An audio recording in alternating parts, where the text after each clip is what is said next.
It's not as common for a game to be on a console first and then go to the arcade, but that's exactly what Bonk's Adventure did. It was released as PC Genjin in 1989 on the PC Engine, and later came to the US TurboGrafx-16 as Bonk's Adventure. Bonk wasn't ported to the NES until January 1994, which explains why it's a difficult one to find and comes at a hefty cost. It was one of the last 15 games released for the system. Let's take a look.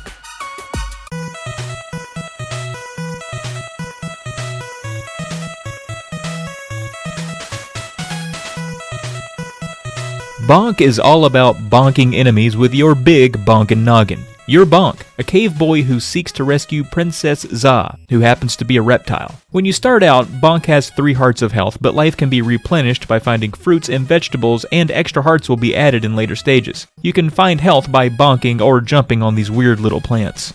There are tons of prehistoric enemies to bonk on your way through the stages, like reptiles, masked villains, fish, cacti, weird rabbits, and massive dragonflies. On your way through, you find meat, big and small. Big meat supercharges Bonk temporarily. He can land on his head like a pile driver and send shockwaves out across the screen to wipe out enemies. Small meat is the same, just with a shorter time span. Meat is all the rage in this game. There are 5 levels with 4 to 5 stages apiece. You traipse through the platforming levels, get to the end, and eventually fight a boss. The bosses aren't too difficult but can be aggravating, and some are much easier than others. Bonk isn't the best jumper, and aiming his head while in the air can get hairy.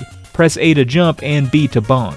You can press B again to make him spin back around to land on his feet. Anytime you hit something while in the air, it automatically twists Bonk, as if you'd pressed B again, so there has to be a rhythm to your attacks. Really, blindly jumping into the bosses seems to work most of the time, but the latter bosses will require some skill to bonk to death.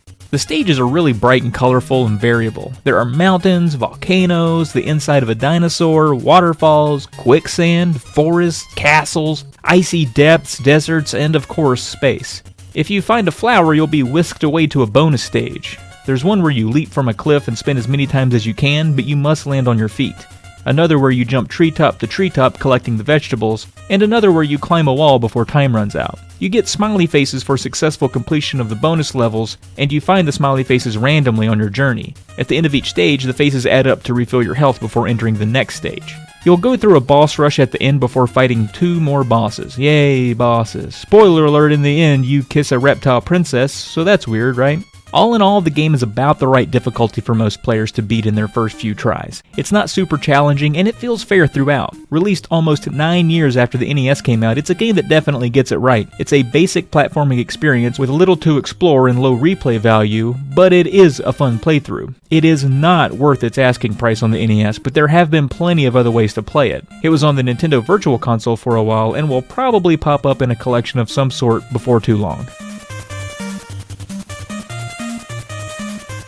You can check out Bonk's Adventure on the TurboGrafx-16 where it was originally. The music is noticeably better on the TurboGrafx, as are the graphics and animations as you'd expect. There are plenty of differences stage to stage, including enemies, level layout, and bosses. It feels like a completely different game almost.